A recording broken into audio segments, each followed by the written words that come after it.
Приветствуем наших подписчиков и гостей канала Эзотерика для тебя, друзья. Мы вас всех приветствуем в изобилии и достатке.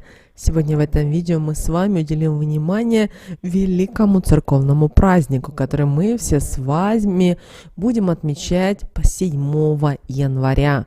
И вы знаете, это один, наверное, из главных христианских праздников. И именно Рождество Христово установлен в честь появления на свет Иисуса Христа, рожденного от Девы Марии. Ну, конечно же, ему предшествует рождественский пост, который длится на протяжении 40 дней и заканчивается накануне в рождественский сочельник. Накануне уже начинаются славянские народные праздники, святки, которые длятся после Рождества на протяжении 12 дней. Друзья, мы всех поздравляем с Рождеством, желаем всем здоровья, благополучия, достатка. Пусть все ваши мечты, желания обязательно в этом году осуществлятся. А если что-то у вас не получается в жизни, возможно, вам нужно остановиться и подумать, как же вам стоит изменить свою жизнь. Вы знаете, история Рождества Христова, она очень интересна и относится к первым христианским векам. История рождения Иисуса Христа подробно описана двумя евангелистами Лукой и Матфеем. В те времена по приказу кесаря Августа происходила перепись народа, поэтому Иосиф и его жена Мария, носившая под сердцем младенца как законопослушные граждане, шли из Назарета, чтобы также поучаствовать в переписи. Они очень устали, однако найти ночлег на постоялом дворе у них не получилось, поэтому они остановились в хлеву, где женщина и родила мальчика, названного Иисусом Христом, Спасителем. В это время на небе и появилась путеводная звезда, которую заметили волхвы. Идя по ней, они пришли с дарами, золотом, как к царю, ладаном, как к Богу, и смирной, как человеку, который должен в скорости был умереть, чтобы оставить избраннику свои наставления, предсказания. В это же время на поле к пастухам прилетел ангел, чтобы сказать им и о рождении Спасителя, и подсказал, где его искать. Пастухи нашли его и стали прославлять. С тех пор и стал отмечаться большой церковный праздник Рождество Христово.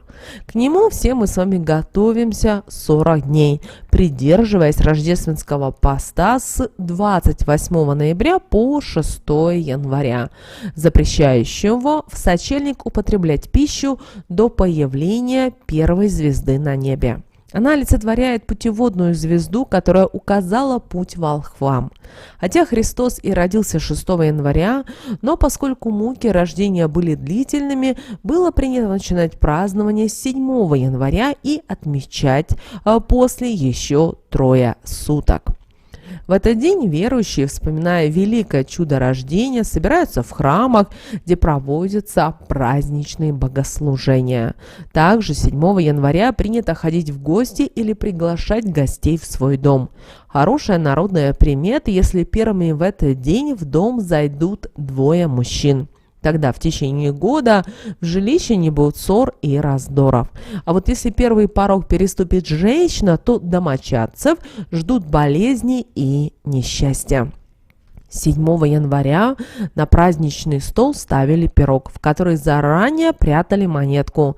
Поверье гласит, кому из гостей в праздник Рождества Христова достанется кусочек с монеткой, тот круглый год ждет достаток.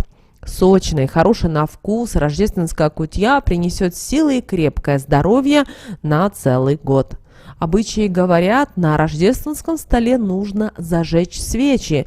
Это принесет в дом тепло и богатство. Если первым гостем на Рождество будет темноволосый мужчина, год будет удачным. Встреча с большой собакой на Рождество тоже к удаче. Обычаи также требовали расставить в углах дома миски с зерном. Считается, что именно таким образом они привлекут в семью богатство. Это связано с тем, что зерно является символом плодородия и достатка. А вот если вы увидите на Рождество мышь, это, к сожалению, к потере денег. Праздник предостерегает в этом году от неосторожности с кредитами и новыми контрактами. Этот день, 7 января, нужно постараться провести весело в дружной компании. Поэтому наши предки все ходили друг к другу в гости и старались преподнести вкусные подарки. Конфеты, пряники, соленья, колбасы и самое главное блюдо – кутью. Хорошо на Рождество пообщаться с семьей, ожидающей пополнения. Считается, что тогда год будет богат на встречи с приятными людьми. Не стоит забывать 7 января и о животных. Их нужно обильно накормить, чтобы жить в сытости и в достатке. Считалось у наших предков, что купленная в этот день вещь будет служить верой и правдой много лет, принося только радость. 7 января в Рождество принято зажигать много свечей, которые согреют дом и дарят ему уют. А также свечи ставят за упокой умерших, души которых отмечают этот великий праздник вместе с живыми. Вы знаете, наши предки особое внимание уделяли в Рождество Христово народным приметам касательно погоды, потому что для них во все времена было важно, какой будет весна, лето, зима, будет ли хороший урожай. Так вот, если сегодня, 7 января, на Рождество сильный мороз, это говорит о том, что будет жаркое лето. А вот оттепель 7 января обещает весенние холода. А вот снег на сочельник обещает не только сказочно красивый вечер, но и богатый на хорошие новости весь год. Ясная погода и звездное небо в праздник обещает урожайный год. А вот если завывает вьюга на Рождество Христово, значит весна будет ранней. Бушующая метель предвещает хороший урожай меда. Согласно суевериям, Рождество также это очень важный день для многих людей. Поэтому наши предки уделяли особое внимание Рождеству, потому что старались уже само Рождество планировать, что они посадят, и даже думали о том, какой же будет урожай. Вы знаете, если вы на Рождество разобьете посуду или что-то прольете, то знайте, что в вашем доме будет ссора. А если в этот день сыграть свадьбу, то это к долгой и счастливой семейной жизни. Помните о том, что если птица на Рождество постучалась в окно, то значит в ближайшее время вы получите радостные новости. Все блюда, которые находятся на праздничном столе, на рождественском столе, нужно обязательно попробовать. Также приглашайте на торжество только приятных и дорогих вам людей. Не забывайте и о своих домашних животных. Считается, что в этот день, в Рождество Христово, нужно сытно их накормить. А вот купленная на Рождество вещь прослужит долгое время. Если собака на привязи завоет, то быть беде. И чтобы избежать несчастья, подойдите к животному, отвяжите его и скажите: как веревка тебя не держит, так и беда за мой дом держаться не будет. А вот человек, который 7 января споткнулся по дороге к церкви, может через 12 лет сильно, к сожалению, заболеть. И чтобы этого не случилось, нужно сказать: к Богу иду, Он меня и спасет. Также имеет значение, на какой день выпало Рождество Христово. Друзья, у нас в этом году Рождество выпало на воскресенье, а это значит, что весь год будет хорошим и принесет людям много радостных событий. Мы надеемся, что в вашей жизни так обязательно и произойдет. Человек, рожденный 7 января, проживет долгую и счастливую жизнь. В качестве талисмана ему подходит яшма. Этот камень с древних времен применяли маги и колдуны для проведения различных обрядов.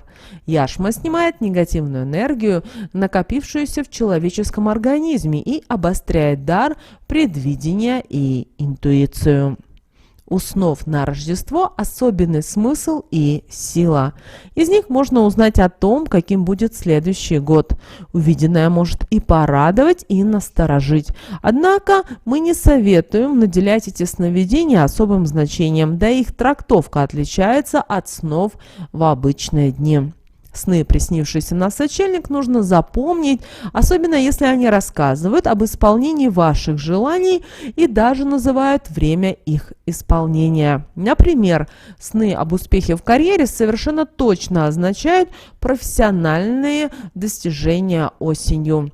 А увиденная во сне свадьба не обязательно означает свадьбу наяву, тем более если вы во сне в другом возрасте, старше или моложе.